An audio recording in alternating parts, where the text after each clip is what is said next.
Hello అండి, నమస్తే. మేము ఇంటి దగ్గర నుంచి జున్ను పాలు తెచ్చుకున్నామండి. ఇప్పుడు జున్ను పాలు ఎలా కాసుకోవాలో చూద్దాం. ఇది ఫస్ట్ డే పాలు కాదండి. ఫస్ట్ డే పాలు అయితే మనకు చాలా గట్టిగా వస్తుంది. ఇవి సెకండ్ డేవో థర్డ్ డేవో. మాకైతే గేదెలు లేవు, కానీ మా హస్బెండ్కి ఇష్టమని మా అత్తగారు జున్ను పాలు కొంటారు. సో ఇవి వచ్చేసి లీటర్ 200 రూపీస్ అండి. సో మేము హాఫ్ లీటర్ కొనుక్కున్నాము. అంటే 2 బాటిల్స్ తెచ్చుకున్నాము. ఇలాగా పాలని గిన్నెలో పోసేసుకోవాలి. పాలన్నిటిని కూడా ఇంక వీటిలో వేరే పాలు ఏమీ కలపాల్సిన అవసరం లేదు.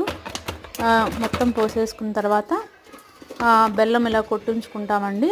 అలాగే 1-2 యాలక్కాయలు కూడా కొట్టించుకుంటాము. బెల్లము యాలక్కాయలు రెడీ చేసుకోవాలి. మనము ఈ జున్ను పాలల్లో కొంచెం ఉప్పు వేసుకోవాలి, మరీ ఎక్కువ కాదు. కొంచెం అంటే ఒక పావు టీ స్పూన్ ఉప్పు వేసుకోవాలి. ఉప్పు వేస్తే విరుగుతాయండి బాగా.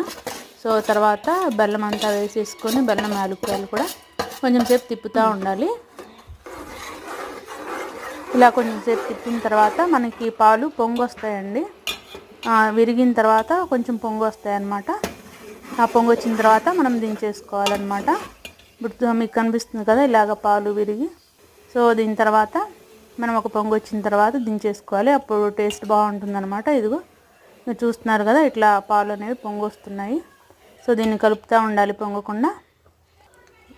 చాలా టేస్టీగా ఉంటుందండి. వీటిని లూజ్ జున్ను అంటారు, లూజ్ పాలు అంటారు. Second day or third Davy. Thank you for watching.